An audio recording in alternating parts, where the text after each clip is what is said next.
Sejam todos bem-vindos a mais um podcast da Secretaria de Segurança Pública. Hoje iremos falar sobre o Setembro Amarelo, esse mês que traz como pauta a prevenção ao suicídio. Para isso, nós trouxemos especialistas na área para trazer questões e políticas públicas, atuações e intervenções no meio das suas instituições da segurança pública do Distrito Federal. Sejam bem-vindos. Obrigada. Obrigado, Roberto. Edson, conta pra gente qual é a sua trajetória dentro dessa pauta, um pouco da sua profissão, né? E como que você chegou até aqui? Caramba, eu vou ter que ser rapidinho, né? Bem, meu nome é Edson, eu sou policial militar da reserva, fiquei 6 anos na reserva. Eu saí para fazer psicologia, parece que foi coincidência, e antes de terminar a graduação eu sou convidado a retornar para o CAPS. Hoje eu trabalho como auxiliar de saúde mental dentro da Polícia Militar. Eu tenho uma caminhada de mais de uma década como voluntário no Serviço de Proteção, CVV, o Centro de Valorização da Vida. Me afastei agora recentemente. Atualmente eu também sou estudante, estou fazendo mestrado em Psicologia Clínica na UNB. A temática é autópsia psicológica, a gente vai pesquisar sobre isso dentro da segurança pública, em desafio aí também, muito trabalho a ser feito, então é desse lugar que eu venho. Eu gosto também de registrar que eu fiz parte da comissão, enquanto estava na ativa ainda, que criou programas de valorização da vida, né? Tem uma portaria institucionalizada que vai trabalhar sobre essa questão dessa valorização da vida, com também mecanismo de proteção. Então, essa trajetória, essa caminhada me trouxe aqui hoje. Aí tem alguns estudos também relacionados à suicidologia que eu venho nisso. Que legal, seja muito bem-vindo, Edson. Tiara? Oi, prazer, é um prazer estar aqui hoje. Eu sou escrivã de polícia há mais de 17 anos. Trabalhei também na Polícia Federal, 5 anos. Trabalhei na polícia em todas as áreas, praticamente. Eu trabalhei em delegacias, unidades circunscricionais, como também nas especializadas. E eu brinco que eu venho da minha mãe, que foi voluntária do CVV durante muito tempo. Que legal. E a gente acompanhava, né, muitas histórias, e eu sempre gostei de ouvir histórias, eu sou escrivã, né? E foi justamente na polícia que o olhar para a psicologia se abriu. Minha primeira formação é Direito, minha especialidade é em políticas públicas, né? E depois eu vim para psicologia, porque a polícia me chamou para psicologia. Ouvindo histórias, resumindo histórias e acolhendo pessoas, eu me percebi que é diferente. E nessa humanidade de primeiro acolher, entender, e humildade de perceber que não sabemos muitas vezes o que fazer, me fez procurar, né, ajuda da formação em psicologia para que eu pudesse ser uma escrivã melhor. E depois trabalhei na corregedoria também, e agora eu estou chefe no núcleo de psicologia na Policlínica, e a gente fez várias campanhas esse mês, né, de conscientização do Setembro Amarelo, e estamos vivendo, né, essa promoção. Eu vejo que hoje, dentro da instituição, há muito espaço, eles abrem muito espaço para que a gente possa, de fato, trabalhar essa valorização e promoção da vida. Legal, muito obrigada. De antemão, a gente já quer estender o agradecimento, né, à Polícia Civil, à Polícia Militar, por disponibilizá-lo a vocês esse espaço, né, de integração. Isso aqui é mais um projeto de valorização profissional, de disseminação de políticas públicas, que o conteúdo aqui disseminado vão alcançar outras pessoas, né, para entender um pouco mais do que é feito dentro do âmbito da segurança pública no que tange à prevenção, em específico ao suicídio. Isso aqui é também uma pauta de governo, né, a segurança integral, por meio do servidor mais seguro. Então, isso aqui tudo é elencado no sentido de valorizar mesmo os nossos profissionais e daqui eles saberem também, não só sobre a prevenção ao suicídio, as intervenções, mas os caminhos, aonde eu encontrar ajuda em caso eu esteja passando por um episódio nesse sentido. E para começar o nosso diálogo, gostaria de perguntar para vocês qual é a relevância do Setembro Amarelo dentro da agenda da segurança pública no cuidado com a vida. Edson. Vamos lá. Gente, olha só, eu gosto de fazer uma fala muito crítica, mas não em sentido pejorativo da palavra, né? Mas de trazer um olhar mais reflexivo para o Setembro Amarelo. O Setembro Amarelo ele já passa de 10 anos, né? E é um pré-adolescente, e como tal, padece de muito amadurecimento ainda, né? Hoje se discute muito o efeito da campanha no contexto de o quão preventivo de fato é, ou também o potencial de ser um gatilho para quem está no processo de adoecimento, né? Então, as instituições que se debruçam sobre o Setembro Amarelo, sobre a prevenção, tem feito uma discussão muito amadurecida sobre esse olhar, no sentido de que não há o que se festejar. Não é uma festa amarela. O Brasil, né, o mundo, não se traveste de amarelo para comemorar algo. Não é isso. É um olhar de cuidado, de reflexão sobre. Né? Eu não posso comemorar porque reduzir os índices, sabe? Existe um índice que precisa ser sempre enfrentado. Então eu gosto de abrir essa reflexão no Setembro Amarelo, conclamando as pessoas a olharem para ele, validando a importância do movimento, mas entendendo que ele só nos mostra que tem muito a ser feito. Não é um congraçamento no sentido de comemorações. E com relação à pergunta, efetivamente, cara, o que acontece? O Setembro Amarelo é um convite a gente olhar para a gente, olhar para a vida, olhar para o mundo à nossa volta, qual é o nível de atenção que eu dou a quem está perto de mim e a mim mesmo, né? Como que eu posso acessar determinados recursos, como que eu posso estender a mão para alguém e ser uma ponte para alguém também, né? Como que eu posso olhar para alguém que eu reconheço que pode ser que esteja no processo de adoecimento e o Setembro Amarelo é um convite para que eu fale assim, poxa, o que eu posso oportunizar? Eu tenho recurso? Se eu não tenho, onde eu posso buscar recurso? Então o Setembro Amarelo é um convite. A gente olhe para a saúde mental com afeto, com carinho, com cuidado, mas acima de tudo, entendendo que eu preciso me movimentar nessa direção. Perfeito. Tiara? Também acho que é uma oportunidade da gente conscientizar. E né, nesse poder de conscientizar, muitas vezes eu falo assim que a gente fez um simpósio, né, de saúde mental agora, segunda e terça, e na segunda foi aberto ao público e na terça mais especialmente para os gestores, né, para trazer esse nível de conscientização de que é um trabalho coletivo, não é um trabalho individual.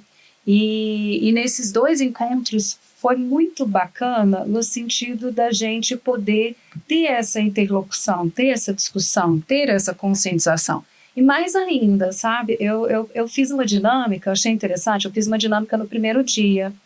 E lá eu pedi para as pessoas colocarem no papel o que elas faziam em situações de estresse. O que você costuma fazer? Quais são os seus mecanismos? Qual que é a sua forma de manejo, né, desse estresse? E aí as pessoas foram colocando, né, na minha caixinha para a gente poder trabalhar novas ferramentas, né, do manejo de estresse. E no dia seguinte, eu levei essa caixa para os gestores. E aí eu mostrei para eles, né, eu falei assim, olha aqui, como que nós, policiais civis, estamos lidando com estresse. E mostrei ali a interface de boas situações, de situações que não são boas, e falei, como que a gente poderia modificar essa realidade? Porque estando ali com eles, ali também tem um papel de conscientização de que se você trabalha bem também esse estresse nos seus, né? Eu até brinco que eu tenho mais da metade da minha vida na polícia, no ambiente policial, e então assim, eu acredito, sabe, eu cheguei em casa, eu abri cada papel para saber o que cada pessoa, porque cada vida importa, cada forma de pessoa pensar importa, e trouxe para eles, né, então se a gente tem ali 2 pessoas, 3 pessoas, e assim, apareceram papéis que são pedidos muitas vezes de socorro, Exato. né, e eu tive a oportunidade de algumas pessoas me procurarem para agendar atendimento lá na policlínica. Que bacana. Então, assim, isso é uma forma, né, da gente abrir esse espaço de conversa e mais do que abrir esse espaço de conversa, poder, de fato, cuidar dessas pessoas. E é o que eu sempre falo, cada um importa, cada papel ali escrito importa. Que vocês fizeram também, não foi? Sim. Na capacitação, porque eu fui para a capacitação da PM e o Edson passou um plástico também, né? E aí a gente foi botando no saco, e ele baralhou o saco. E assim, então assim, a gente vai trazendo essa interlocução, né? Os cursos de capacitação que a gente vai fazendo em todas as forças vão nos trazendo ideias de fomentar, de como conscientizar. E eu acho que a campanha do Setembro Amarelo ajuda justamente nessa situação. Que eu conheci o Edson lá. O network, né? Semana passada. Exatamente. Então, da gente ter essa interlocução também entre as forças Sim. e aprender entre as forças, porque vivemos situações muito semelhantes e precisamos juntar, né, dar as mãos para que isso se modifique de forma mais efetiva, né? Sim, tem Setembro Amarelo que também me chama a atenção, que é, se a gente olhar para as campanhas anteriores, nessa última década aí de existência, né? Primeira década, é a questão do fomento ao falar. Falar é fundamental, é importante sensibilizar as pessoas para que elas se sintam confortáveis, né? Nesse contexto, poxa, imagina, nossos colegas de trabalho estão lá, e aí eles estão travados, e a gente vai, pô, não, vem, troca, conversa, o que está acontecendo? Beleza, tranquilo, ótimo. Mas como que está o processo também de qualificação da escuta? Quem são essas pessoas que estão sendo preparadas, qualificadas, treinadas para fazer uma escuta adequada? A gente incentiva as pessoas a falarem, mas nós estamos capacitando as pessoas para escutar? Porque é delicado, e às vezes a pessoa vem no ímpeto de falar, essa porta é fechada, ou às vezes encontra uma pessoa que também está adoecida, vão ser dois adoecidos. Sim. Né? Então tem riscos implícitos e que começam a surgir agora nesse olhar mais crítico sobre a campanha, né? Então olhar para ela dessa forma não é deslegitimá-la, longe disso. É qualificá-la, é lapidar esse diamante. Isso é um diamante, a gente precisa só lapidá-lo cada vez mais. Eu vejo isso assim como um processo contínuo e eu percebo que nas forças de uma forma geral, tanto que eu estava contando que eu estava lá, o Edson me deu aula lá no setembro, né, no Delírio à Loucura, foi? E a gente está ali, né, nessa capacitação constante. E eu percebo que as forças vêm gerando muitos cursos voltados para essa saúde mental, porque eu recebo, né, a gente recebe bastante esses cursos, mas mais do que só também ter esses cursos, as pessoas de fato se sentirem, refletirem a necessidade de ir se capacitar. Né? Que ela não está se capacitando, às vezes só ela vai ser um multiplicador desse conhecimento. Você vê que eu fui multiplicadora do seu conhecimento. Okay. E às vezes, cara, tem um desafio interessante. Nós estamos tendo o quarto curso desse ciclo de 5 em parceria com a SSP, né? Então, eu estou lá e estou aqui, tá? Sim. Agora. E aí o que acontece? Segunda-feira, quando a gente começou o curso, eu perguntei quem estava lá obrigatoriamente, que foi escalado. E aí, com todas as ressalvas, né, a gente tenta criar um ambiente bem tranquilo, acolhedor. 2 policiais levantaram a mão, que não queriam, estavam mais calados, por força de escala, né? E aí, eles vão o curso todo, tá? Mas a pergunta que já surgiu para eles diretamente é: tá valendo a pena? Ele falou, cara, ainda bem que eu tô aqui. Então, esse tipo de dado é muito importante perceber, porque às vezes a gente fica nesse receio de, pô, mas saúde mental tem que ser voluntariado, e às vezes a instituição usar do seu poder para cuidar de alguém que não foi sensibilizado ao ponto, ou talvez seja uma forma dela agir de uma forma coercitiva, sim, mas que vai ter um resultado interessante. Sim. Né? Pagar para ver, às vezes. E aí a gente pode explorar isso na linha da gestão também. Né? Pensar como que esse gestor se sente também mobilizado a participar desses espaços. Ou é sempre para o outro, é sempre para o meu subordinado. E para mim, não, eu estou bem. Você vê aquele espaço, muitas vezes, foi até o que eu brinquei lá na palestra, na terça-feira, que foram para os gestores, né? Eu falei assim, vocês podem até estar aqui convocados, mas eu espero que vocês consigam perceber a importância disso e vejam como uma oportunidade. Excelente. Então, muitas vezes, a gente precisa ver, né, esses cursos que têm convocações obrigatórias, porque é importante saber. E esse saber importante disseminado, ele é um multiplicador. Porque quando eu brinco, que às vezes você bota uma venda numa criança, você não está vendo nada. A partir do momento que tirou essa venda e eu vi esse estúdio, não tem como eu desver esse estúdio. Aquilo já foi incluído dentro do meu campo de visão.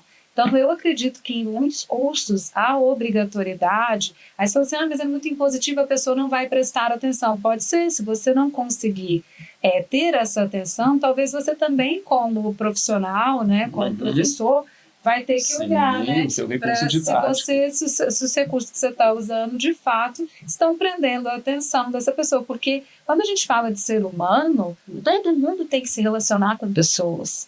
Seja no trabalho, seja em casa, seja em qualquer ambiente, nós somos pessoas. E às vezes a gente fala assim, a PCDF é feita de pessoas. E essas pessoas podem mudar muito a cultura do que se desenvolve lá.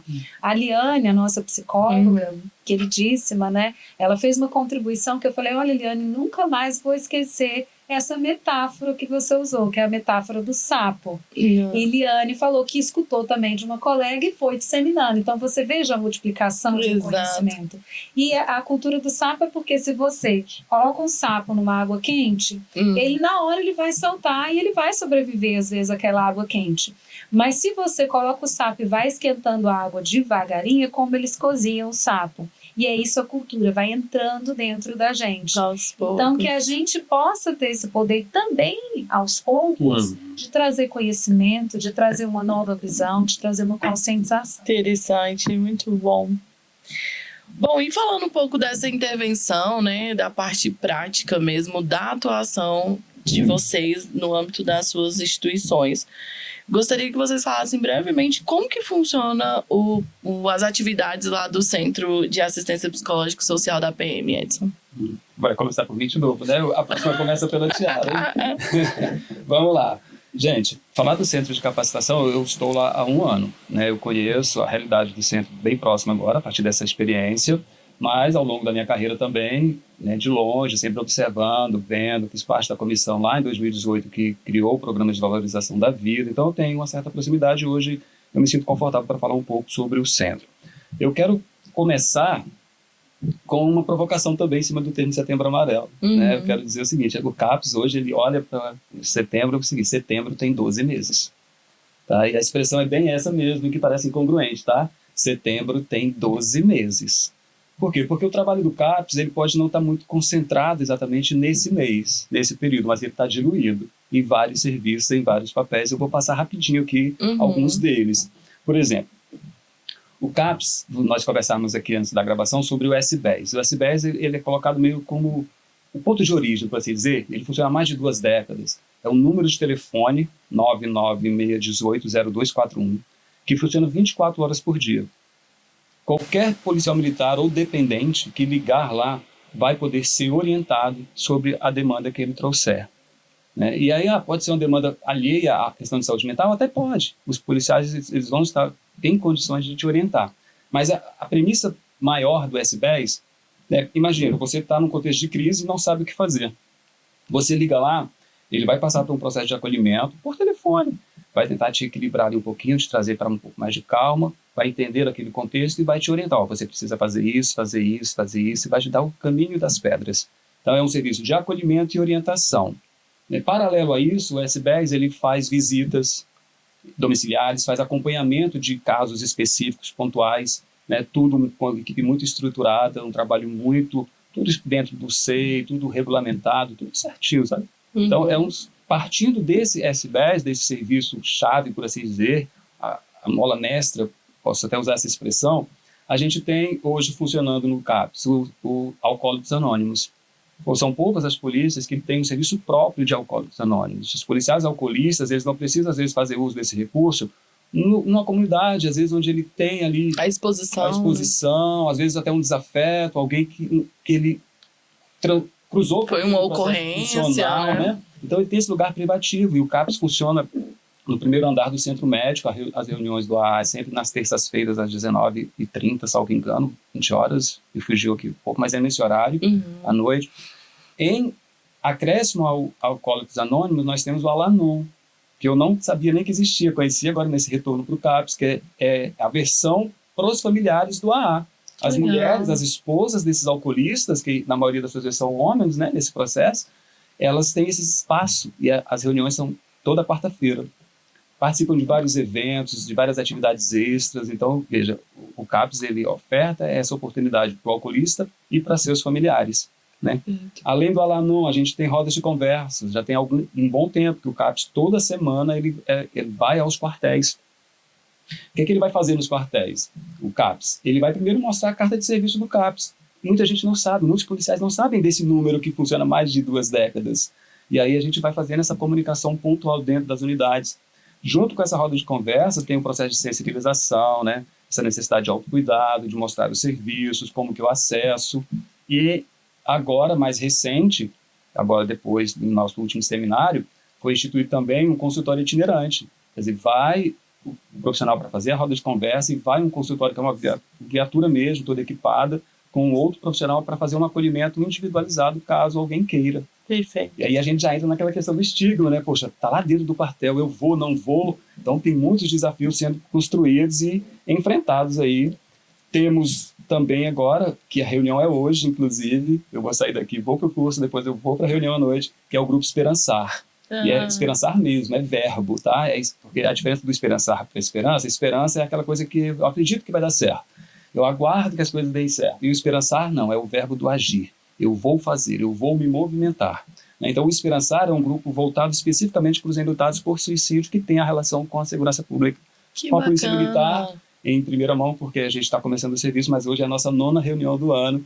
Quem tem uma relação de luto, de perda por suicídio, e se sente confortável, o espaço está aberto, 19h30 hoje, no primeiro andar do Centro Médico. Se tiver relação com a segurança pública, é o único recorte que a gente faz, e a gente pede que, se for o caso, alguém... hoje não vai pro ar, né? Não é hoje. Não. Mas, assim, que a gente não recebe crianças. O espaço, ele ainda não está preparado e tem contextos muito emocionais envolvidos, então, menor de idade, a gente não recebe nesse espaço, mas é uma observação muito própria, muito interna. Então, de uma forma geral, são esses serviços. O ciclo de cursos, né, que você estava lá semana passada, a gente está no 4º e vai fazer o 5º, também é uma forma de serviço bem mais recente que a gente está estruturando, dentre outras frentes de ação também. Um pouquinho do CAPS para vocês. Que bom, é muito bom saber, né, essa intervenção tão maciça e esse cuidado com esses policiais. Tiara, conta pra gente como que é lá na Policlínica da Polícia Civil. Lá na Polícia Civil, nós tivemos até agora também, foi esse mês de setembro, foi agosto, foi por agora também, nós tivemos o fortalecimento de famílias atípicas. Que legal. Que foi um evento muito, muito interessante, assim, da gente ter realmente esse olhar para a neurodivergência e esse olhar institucional para isso. Então foi um evento que foi muita gente, assim, e que a gente aprendeu bastante, capacitando, de fato, os servidores e os familiares, que são policiais, que também têm essa demanda em casa. Então, foi sensacional, assim, essa abertura, né, para o novo. Lá na Policlínica, nós estamos com atendimentos psicológicos regulares e também a gente atende, faz acolhimento psicológico em situações de crises emocionais.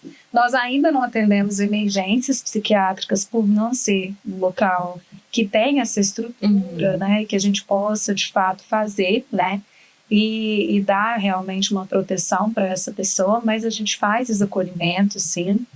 Nós também estamos com o PROSAN, que é um programa de saúde mental que a gente vai agora nas unidades, a gente está colhendo formulários de riscos psicossociais para que a gente possa entender qual que é o problema, para depois fazer intervenções pan-rodas, né, como o Edson falou.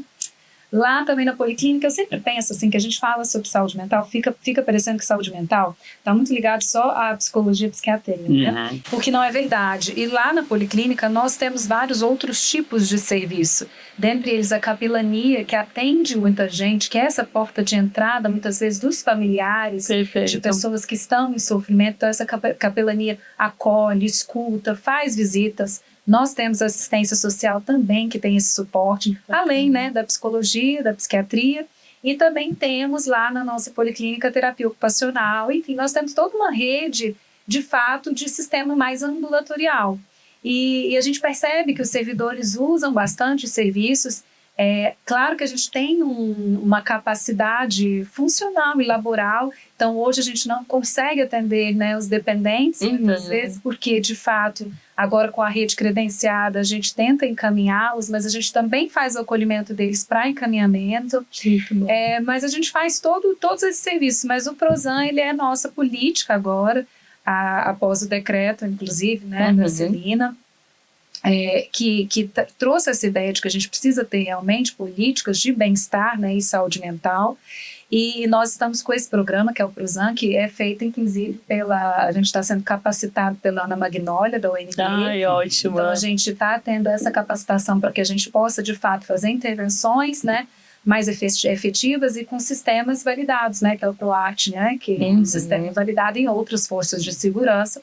E a gente abriu o evento no nosso simpósio, né, de Setembro Amarelo, justamente explicando o que a gente propõe, né. E eu falo que antes da gente achar soluções, a gente precisa entender quais são os problemas. E é exatamente esse o ponto que nós hoje estamos. Nós queremos entender os problemas, mas mais do que entender os problemas, a gente quer ir nas unidades, ir em todas as unidades policiais, para que a gente possa pedir por maior número de policiais preencherem o nosso formulário com QR Code e conscientizar. Então, a nossa proposta agora, de fato, é a gente identificar esses riscos. Quais são eles? Porque eu falo até no marketing tem isso, né?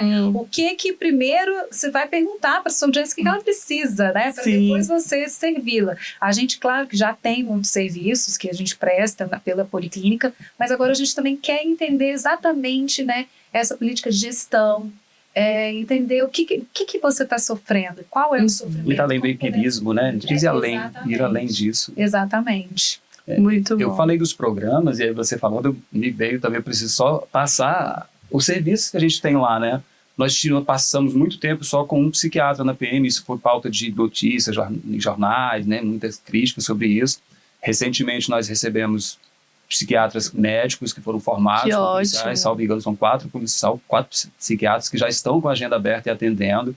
Nós temos o convênio, a curso de cooperação técnica com o SESC, né, que nós até deslocamos excelente. Psicólogas que estavam conosco para você e para a Polícia Civil. Toda força precisa. Mas é para todos. Ótimo. O deslocamento que eu estou falando não é de forma crítica. É um corpo coeso, né? A gente precisa se ajudar, né?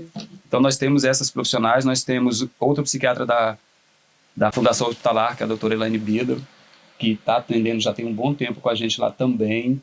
Acabamos de contratar assistentes sociais, então tem um quadro específico, né? Estamos na iminência de contratar psicólogos também, terceirizados, que vão compor esse quadro. Então, assim, as coisas estão acontecendo, as coisas estão se movimentando e sem contar toda a rede credenciada. Isso eu estou falando para o atendimento dentro do CEMED, dentro do CAPS, né? Sim. E aí, falando dentro do CAPS e dentro do CEMED, a gente também está saindo do forno aí nossa sede nova, né? A expectativa é que esse ano ainda a gente receba a nossa sede nova. inauguração. Será A clínica convidado. também, eles estão construindo um prédio novo, né? Então você vê essa mobilização. Eu acho que essa é a pauta, né? Sim, a gente perceber que há essa mobilização e que está se dando importância, não só porque, né, eu estava vendo uns estudos da Organização Mundial de Saúde que já falou que ia haver um crescimento, né, de adoecimentos mentais, mas o Ministério do Trabalho nunca teve nos últimos 10 anos tantos afastamentos. E eles têm uma previsão estimativa de que até 2030 os maiores afastamentos serão de saúde mental. E eu acho que nós, assim, como instituição, estamos percebendo isso e estamos nos antecipando para isso. Eu vejo isso, sabe? E eu fico muito feliz, porque, de fato, precisamos ter esse olhar atento para a saúde mental, porque o importante é a gente salvar o maior número de vidas, mesmo que a gente não consiga, muitas vezes, que você falou, né?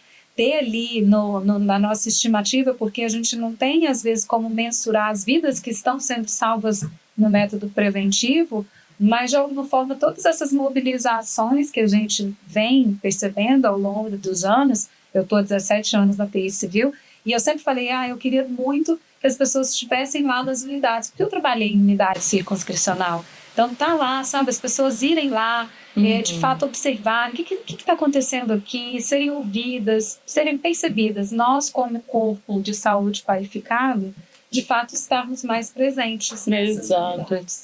E nós, enquanto secretaria, também pensamos muito nessa pauta, né? Hoje nós temos, além da coordenação de valorização profissional, que trabalha todas essas políticas públicas de governo, no que tange a qualidade de vida no trabalho e a prevenção à saúde mental, nós temos o CAB, que foi recém-inaugurado, né, o Centro de Atenção Biopsicossocial, que está de portas abertas, com atendimentos psicológicos e também trabalhando em outras áreas que invoca, assim, a promoção de saúde, né?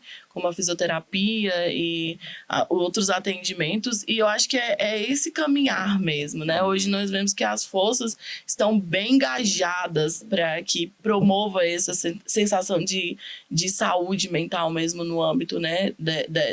Para esses servidores. Mas eu até brinco que isso é um trabalho de formiguinha fardada, né?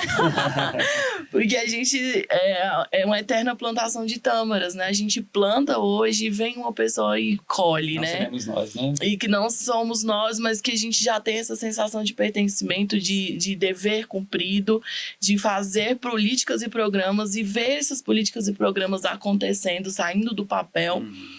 dá aquela sensação do coração quentinho mesmo, esse né? ciclo de cursos, Roberto, esse ciclo de cursos, assim, a gente ficou muito feliz. Primeiro, a gente apresentou uma proposta com 5 cursos, falando assim, tomara que passe um.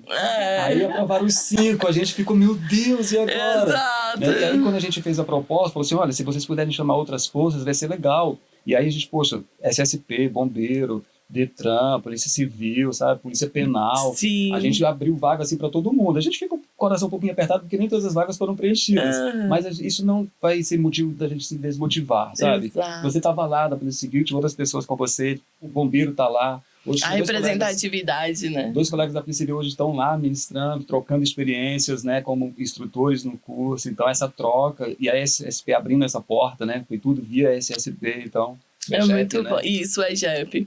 E nós, da SUEJEP, assim, temos esse compromisso mesmo, por meio do nosso secretário, né, Sandra Avelar, que acredita e que compra a ideia mesmo de promoção e qualidade de vida no ambiente de trabalho, trazer mais políticas ainda, mais programas que incentivem a busca pela saúde mental. E porque a gente sabe, né, que esse tema é um tema sensível e que existem tabus. E por falar em tabu, Tiara, eu queria que você trouxesse um pouco se ainda existe muito tabu para falar sobre saúde mental e suicídio, especificamente no meio policial. Eu acredito que sim. Até nessa capacitação que o Edson passou, né, passou para nós, teve, eu não lembro o nome do outro psicólogo, mas ele passou um vídeo muito interessante. Albernaz. Ele passou um vídeo muito interessante de uma criança, né? De uma criança que engole o choro. E essa criança que engole o choro, até não conseguir mais engolir e ser água abaixo, né? Ele vai água abaixo. Copo transborda. E de alguma forma ele vê que chorar não era tão ruim assim. E ele percebe que o chorar ajudou ele a se autorregular. E aí ele vê o pai muito triste e ele vira para o pai, bota a mãozinha assim e fala, olha pai, agora eu aprendi que isso aqui pode te ajudar. Então eu acho que esse dar a mão, a gente está em um lugar e alguém nos dá a mão, né? E esse dar a mão é algo que eu acho que na polícia a gente precisa dar continuidade, dar voz, dar vazão. Falar, né, muitas vezes sobre essas emoções e sobre que todo mundo tem emoções, de que fortaleza, que colete não protege ninguém de emoções. E eu acho que isso tudo perpassa, sim. Eu acredito que eu acho que estamos melhorando, estamos avançando porque estamos conversando mais sobre emoções. Então, assim, eu percebo que temos um avanço, o que é uma esperança. Mas eu acredito que ainda temos muito a trabalhar, as tâmaras. As tâmaras. Mas, né? De fato, eu acredito que sim, temos alguns estigmas no sentido de que estamos ali, eu acho que a gente tem ali um uniforme, uma arma, tudo símbolo de poder, de alguma forma. E que esses símbolos, eles perduram durante muito tempo como se fossem fortalezas. Formam identidades, às vezes, né? Isso é delicado demais. Então, assim, o chorar não é algo que é tão simples, é como se as nossas emoções sempre tivessem que estar sendo ponderadas a todo momento. Então, eu vejo muito isso, mas eu vejo uma esperança de que hoje a gente falando mais sobre isso, eu vi várias pessoas emocionadas, eu me emocionei, eu passei o vídeo lá em casa para os meus filhos, para o meu marido. Multiplicando, né, Tiara? Ser esse multiplicador. E é nisso, né? A gente multiplica aqui, aí multiplica lá e vamos levando isso de que ser vulnerável é ser forte. Porque quando a gente busca esse apoio, busca essa ajuda, identifica as nossas próprias emoções, podemos transformá-las, transformar um pouco as nossas reações, aprender, né, a ter reações mais funcionais, mas não deixando de sentir, a gente não deixa de sentir. Eu acho que a gente precisa quebrar muito tabu, sim, mas eu acredito que a gente está no caminho. No caminho da história. Que bom. A gente tem uma ideia coletiva, um senso comum de que quando a gente vai dividir alguma coisa, essa coisa vai diminuir, né? A divisão parece que implica em diminuir, em subtração, em redução. Mas quando a gente pensa em conhecimento, em amor, quando a gente divide, o que acontece com eles? Eles aumentam, eles crescem, né? Então fica esse convite para a gente multiplicar dividindo, sabe? E o que acontece? E sobre tabus, Alberto e Tiara, assim, é inegável, né? No meu TCC de graduação, eu trabalhei sobre estigmas, né, relacionados à saúde mental. Entrevistei alguns colegas, alguns aposentados, outros na ativa, e é inegável que existe. Institucionalmente, a gente falou agora há pouco sobre a arma, constituição de identidade, essas coisas, essa coisa do herói, né, esse mito, essa pessoa que está acima do tempo. Até hoje surge nos cursos de formação essa fala que o policial é um ser acima do tempo, né? Não sente frio, não sente calor, enfim. Essas coisas que vão perpetuando, que vão fazendo parte dessa identidade forjada, mas que tem um potencial muito grande de adoecimento. A gente fala da traumatização vicariante. Pô, eu estou próximo a isso ao longo de 1 ano, 2 anos, 10 anos, 20 anos. Em algum momento, em alguma medida, isso vai me afetar. Esse sentimento de que eu dou conta é uma falsa sensação de que dá conta, sabe? Em uma hora esse balão estoura se eu não tiver cuidado. Então, o estigma de falar sobre, aí a gente falou agora, pô, eu preciso qualificar também quem escuta, beleza. O estigma, às vezes, a gente falou agora há pouco, uma crítica, né? Foi uma crítica, não deixou de ser. Mas assim, poxa, como é que a gestão vê isso? Será que isso também não é produto de um estigma? De que se eu me coloco horizontalizado na mesma mesa com alguém que está adoecido, eu não vou diminuir o meu lugar de gestor, porque ele pode me ver como uma pessoa adoecida e isso vai tirar de mim essa autoridade. E tem muitas coisas que precisam ser trabalhadas. Nem tudo vai ser possível trabalhar coletivamente. Talvez coisas precisam ser trabalhadas né, de forma particular. E às vezes o psicólogo organizacional, o psicólogo que está lá num CAPS da vida, ele não tem uma função clínica efetivamente, mas ele tem uma função muito estruturante, que é essa coisa de gerar a política, de promover reflexões de uma forma mais ampla, né? E aí, eu não faço atendimento, por exemplo, eu não faço atendimento clínico, embora seja psicólogo, eu não estou na função de psicólogo dentro do CAPS, mas eu tenho uma função que a psicologia me habilita de trabalhar e propor políticas institucionais que vão afetar um corpo de 10 mil policiais na ativa e todos os seus dependentes, dependendo do alcance que a gente conseguir, né? E aí a gente fica pensando, poxa, eu preciso ter um lugar clínico, sem dúvida. É disso que a pessoa singularmente precisa. Mas eu não consigo colocar a instituição dentro de um setting terapêutico. Mas eu consigo criar uma política e fazer essa instituição trabalhar em cima dessa política, né? Pensar nessas pessoas, Sim. né? É aquele negócio da gente sair um pouco desse enviesamento mesmo, né? De que, mas a PCDF é assim. A PCDF é formada por pessoas. Como que as pessoas podem melhorar, né? Como que a gente pode melhorar de uma forma geral, né? Assim, individualmente, tá fazendo terapia, né? E também coletivamente, em rodas, e todas essas propostas que a gente... E sabe o que eu percebo, Edson? Eu percebo a ausência, muitas vezes, de tempo das pessoas, né? Porque a gente vive numa correria. Eu sou mãe de 2 crianças, né? Então, às vezes, a gente vive numa correria e a gente sempre tenta justificar não ir nessas reuniões coletivas, por exemplo. Não é má fé, na terapia. Não é má fé. Não, a gente tem, né? Muita demanda. Mas, assim, de perceber que, às vezes, a gente precisa também desse olhar individual para se curar, né? Para minimizar alguns danos. Eu percebo também dessa conscientização individual como pessoa. A gente não sempre colocar ou apontar o dedo de que alguém tem que fazer algo sempre, mas esse alguém também... O estigma, por exemplo, eu preciso acreditar no sigilo médico. Eu preciso acreditar que um código de ética vai ser seguido. Eu não posso imaginar que o meu prontuário vai ficar transitando na mão de pessoas que não têm necessidade de conhecer aquela situação, aquela informação. Então, dar validade e legitimidade a esses lugares de cuidado, muitas vezes o pessoal, não, eu vou no psicólogo, mas eu não vou no psicólogo da instituição. Exato. Porque eu não confio, Sim. porque eu tenho certeza que o relatório dele vai cair na mão da minha chefia. Por exemplo, a portaria 1074 da PM, lá de 2018, ela muda algo que, às vezes, quando eu pergunto nas rodas, as pessoas não sabem que dói, sabe? Porque ela tira a obrigatoriedade, por exemplo, de um policial que não está se sentindo bem, de dar ciência à sua chefia imediata. Ele pode ir direto no CAPS, se apresentar lá. Na hora que ele se apresenta lá, o CAPS vai informar a unidade dele que ele se apresentou lá. E não vai dizer o porquê que ele se apresentou, só vai dizer, foi apresentado aqui e está em acompanhamento. Está justificado. Porque às vezes eu não quero expor a minha intimidade, o meu problema para você. Às vezes o meu problema é você. Às vezes é uma situação interna aqui que eu não quero trazer para cá. Às vezes é uma coisa muito particular da minha vida e eu não quero que ninguém aqui tenha acesso a essa informação. Então eu posso, mas ele não sabe que pode ir sozinho. E dentro de um institucional rígido, às vezes a pessoa, o que ela faz? Ela não procura ajuda. Não procura ajuda porque tem receio, assim, tem o sigilo, né? o sigilo, a ética, tudo isso perpassa a instituição PCDF, né? Na verdade, a gente tem um código de ética, nós, psicólogos, respondemos ao conselho. Então, existe um sigilo dessas sessões. O que é colocado, às vezes, em prontuário é o mínimo, né? E não exatamente o que aconteceu na sessão do chefe. Não vai saber, não perpassa nesse caminho. Exatamente. Bom, e falando dessa integração, né, entre as instituições, a gente já trouxe aqui um pouco de alguns trabalhos desenvolvidos entre a Secretaria, a SSP, por meio da sua EGEP, para abrir portas, né, de capacitações para a Polícia Civil, para a Polícia Militar.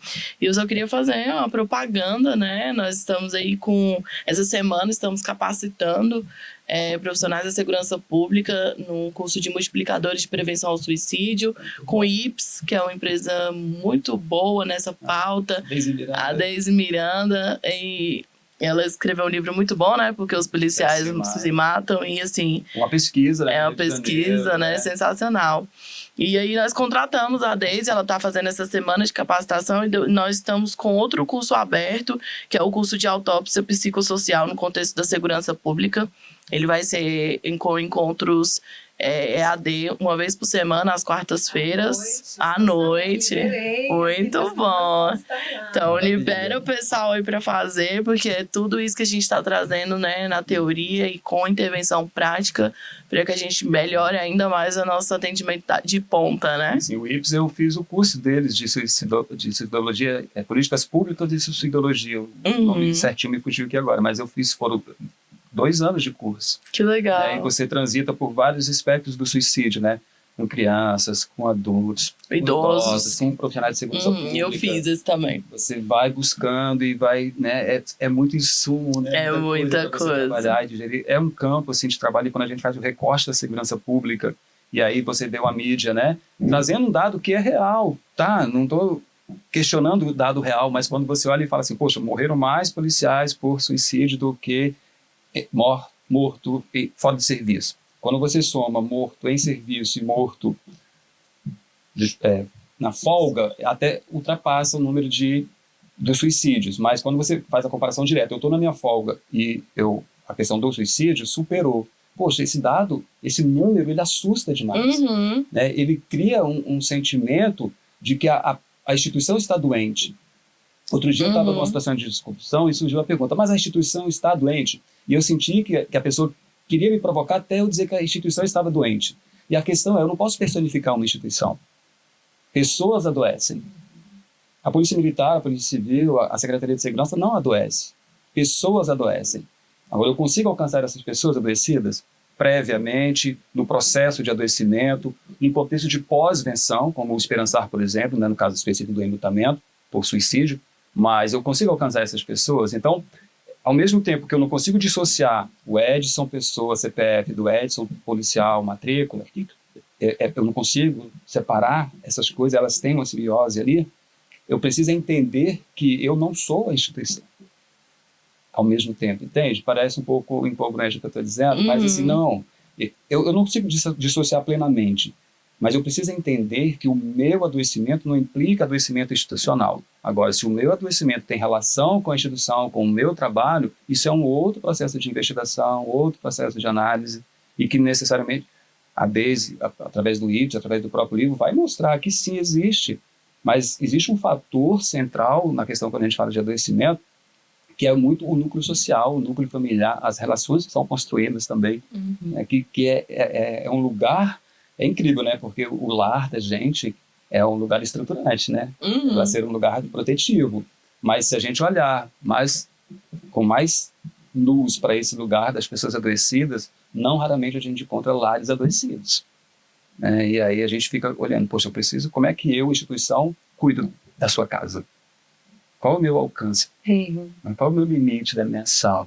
Entendendo que eu posso estar contribuindo de alguma forma, mas tem toda uma vida privada sua que também faz parte desse processo. Que impacto. Quando eu te capacito, eu tenho certeza que eu te capacito para além da instituição, te capacito para a vida. Com certeza. Então a instituição também pode nos presentear com essa capacitação, porque ela vai além do profissional. Precisa ir, né, Tiago? Precisa ir. Só que eu percebo assim, Edson, que no direito, às vezes, quando a gente pensa, né, nexo causal, né, de um afastamento, de um acidente de trabalho, né?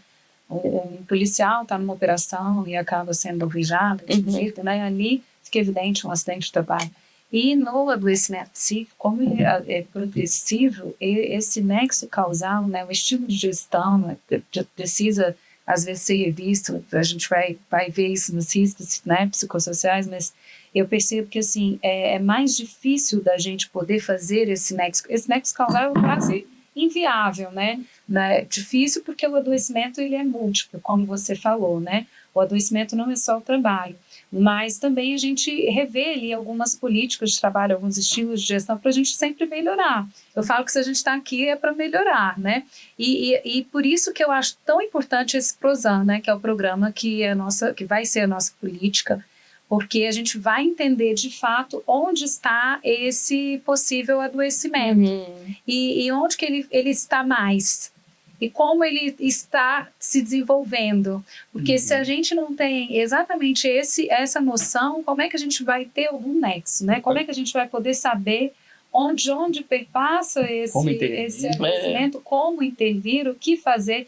Então, assim, a gente fica muito no campo do, eu acho que está adoecendo. Não, a gente vai ter essa amostra significativa para que a gente, de fato, possa promover a saúde e a valorização da vida dessas pessoas. Porque aí, assim, por exemplo, lá na Policlínica nós temos pilares, né? Está sendo construída uma nova policlínica, um prédio que vai ter uma estrutura maior de saúde. Porque eu acho que a gente tem que focar agora muito na promoção dessa saúde, para que a gente não adoeça mais tanto. E por isso que é tão importante, até na própria cultura, chegando policiais novos, que estão sempre chegando e policiais novos, para que essa cultura seja, onde não está dando certo com pessoas, que seja melhorado isso nas pessoas. Se a comunicação ela não está sendo boa, efetiva, ou ela está sendo violenta, cadê os gestores ali fazendo também esses cursos de comunicação não violenta, se aprimorando como pessoa? Porque você pode não ser separado, mas você está ali, né? Então, pensa assim, um gestor adoecido, a probabilidade dele adoecer muitos outros sob a sua gerência vai ser muito maior. Então, assim, a gente precisa sempre estar pensando em melhorar as pessoas e melhorar os gestores, as pessoas de ponta também do plantão, muitas vezes, que não conseguem nos cursos. Não conseguem. Então, assim, como é que a gente pode promover para que essas pessoas, de fato, possam estar, porque eles também precisam. Às vezes são os que mais precisam da ponta. Então, assim, a gente tem que pensar lá em cima, na ponta, no meio. A gente tem que fazer todo esse campo para que, de fato, a gente tenha políticas efetivas de cuidado, de promoção. Mais do que promoção, né?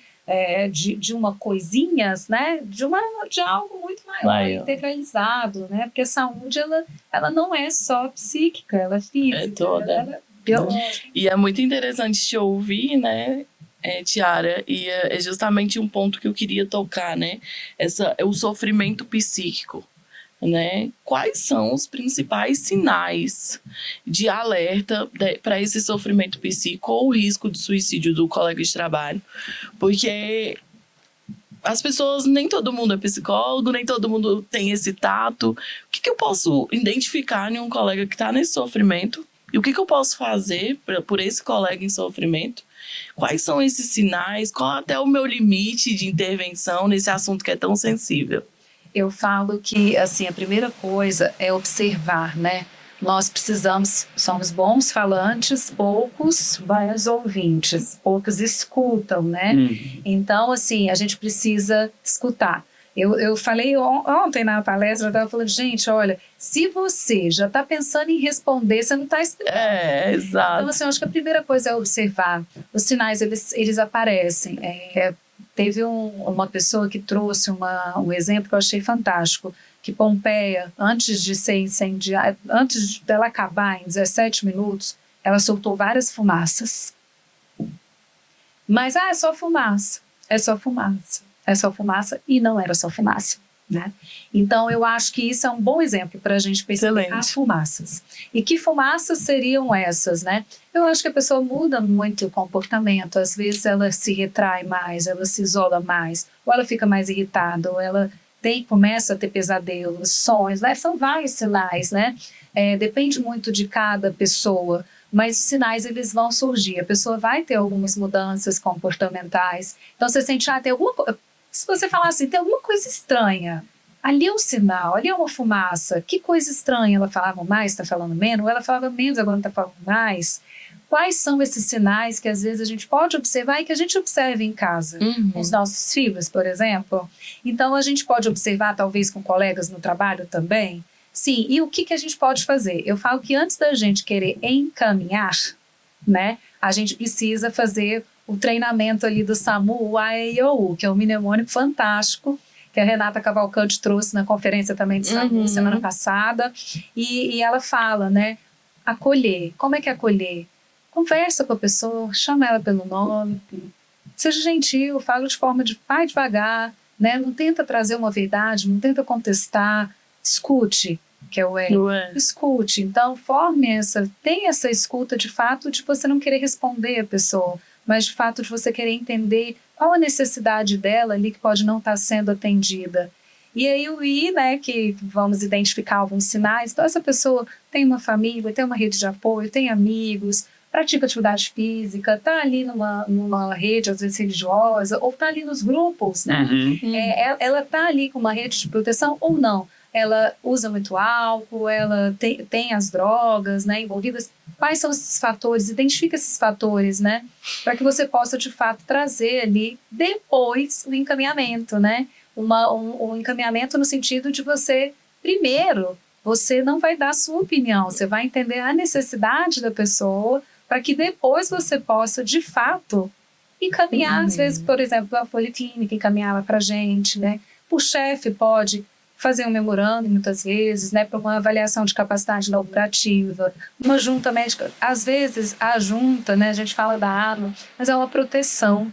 Não é para tirar algo da pessoa, é para proteger a pessoa. E tem um prazo para aquilo tudo acontecer. Então, não é para sua vida inteira. Nesse momento, talvez não seja melhor você estar com a... O seu gestor não é seu inimigo.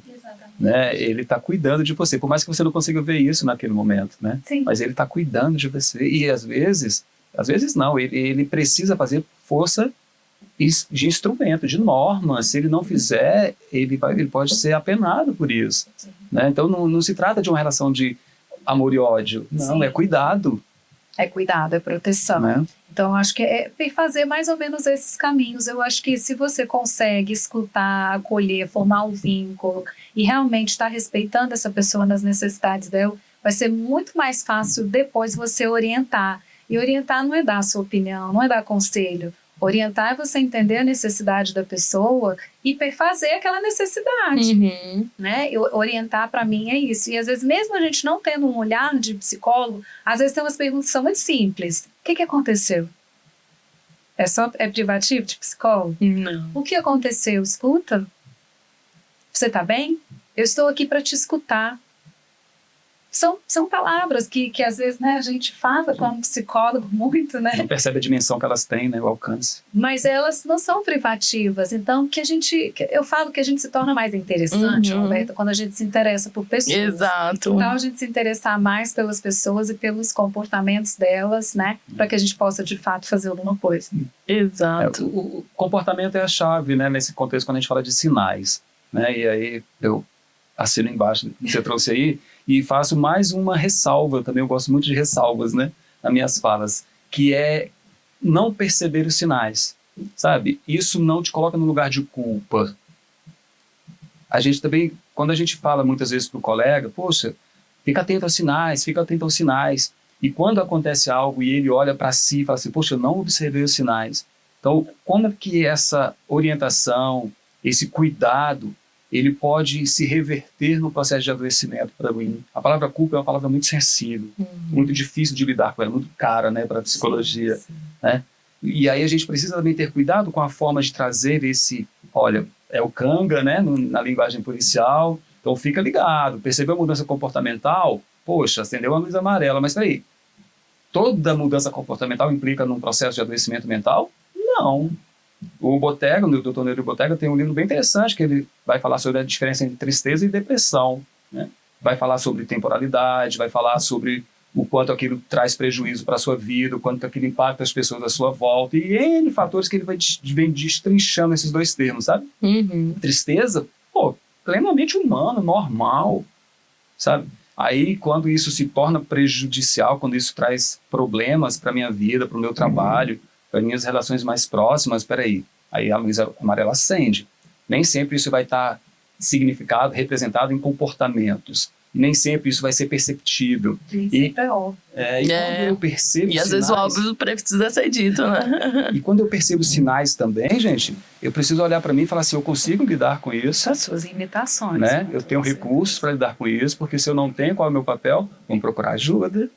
Se eu te fizer uma pergunta e você não souber responder, não é você tentar inventar uma resposta na sua cabeça, falar assim, olha, vamos procurar alguém que sabe, mas eu vou com você, tipo, eu não vou te deixar sozinho. Vamos aprender junto isso aí, porque eu também não sei. Eu gosto de pensar, e aí é da minha trajetória mesmo de voluntário do CBV, que a melhor forma de conversar com alguém é falando da gente, não dela. Se você me faz uma pergunta, se eu percebo algo em você que está fora do tom, daquilo que eu entendo que é você, dentro da nossa relação, eu vou falar para você, com você, não sobre essa mudança, mas sobre como eu me sinto diante dessa mudança. Pô, eu estou preocupado com você. Você era uma pessoa extremamente vaidosa e agora você está desleixada com sua aparência, com seu jeito. Você sorria muito, agora você está sorrindo menos. Eu estou preocupado com você. Está acontecendo alguma coisa? Olha, se você não se sentir confortável para conversar comigo, tudo bem. Mas eu não sei, para mim tem alguma coisa que não está batendo, eu não estou te reconhecendo. Eu estou falando de mim. Da sua percepção. Eu posso até trazer como referências o que eu observei, mas eu não estou julgando, criticando, especulando sobre isso. Eu estou falando assim, olha, eu estou preocupado com você. Excelente. Cara, isso abre uma porta. Com toda certeza. E você está dando liberdade dela falar ou não. Talvez ela não queira falar com você, talvez você não seja a melhor pessoa, talvez ela não queira falar naquele momento, mas você está abrindo uma porta. Exato. Esse é o nosso papel. É a presença, né? Eu sempre falo que o papel maior, assim, a gente fala da psicologia, né, do psicólogo, é você ser presença, você tá ali.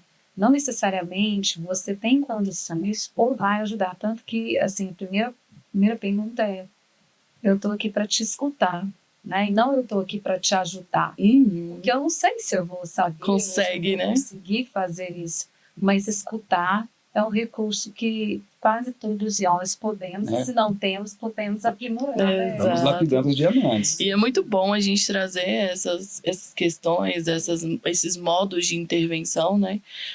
Nós desenvolvemos, junto com o Corpo de Bombeiro, uma cartilha que chama SOS Emocional. Mandei lá. Que coisa boa. No simpósio no primeiro e no segundo Coisa dia. boa, multiplicando. Nós iremos deixar o QR Code aqui no final do nosso vídeo para ampla divulgação. Muito bom. Mas a cartilha, ela resume e materializa tudo isso que nós falamos aqui, de como intervir, de como ouvir sem julgar, quais são os meus papéis, e eu não preciso ser psicólogo, psiquiatra ou qualquer agente da área da saúde para poder intervir e auxiliar esses profissionais que estão em sofrimento, ou pessoas, amigos, enfim. A cartilha, ela é pública para todos e é SOS mesmo, né?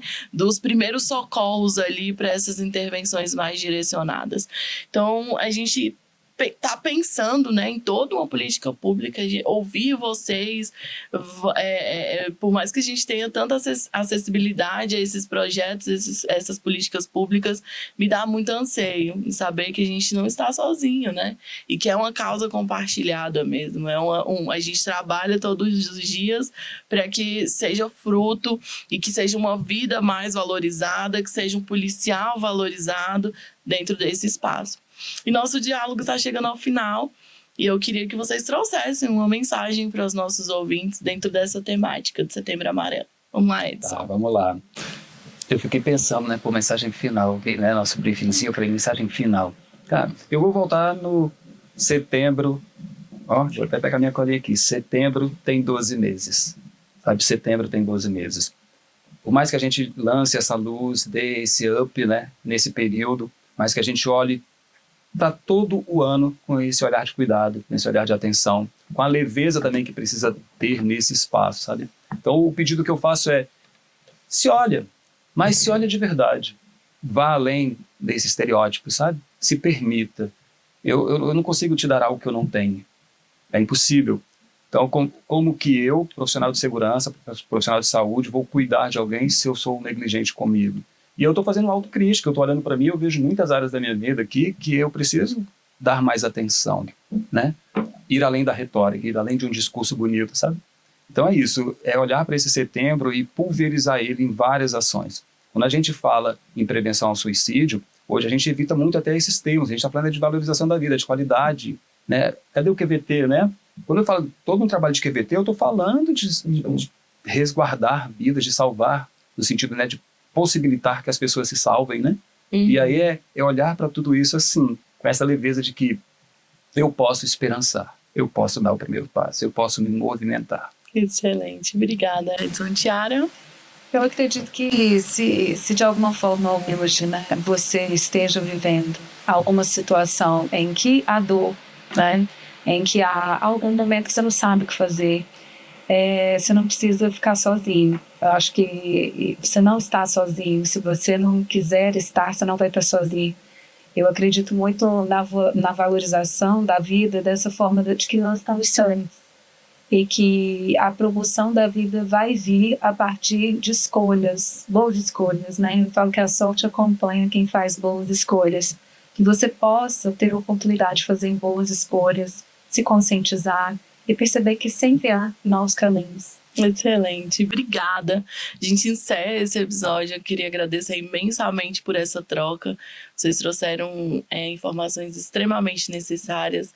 Muito bom saber que as forças contam com profissionais tão bem capacitados, engajados, né, em prol de uma causa tão importante e necessária que é a saúde mental e a qualidade de vida do servidor.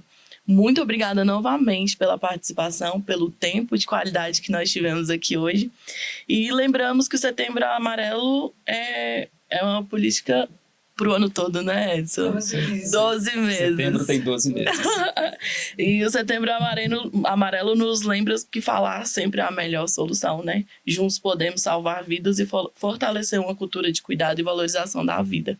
Então, a Secretaria, por meio do CAB, está de portas abertas e eu tenho certeza que por vocês, por meio das forças de segurança também, estão de portas abertas para receber esses profissionais. Muito obrigada e até o próximo episódio.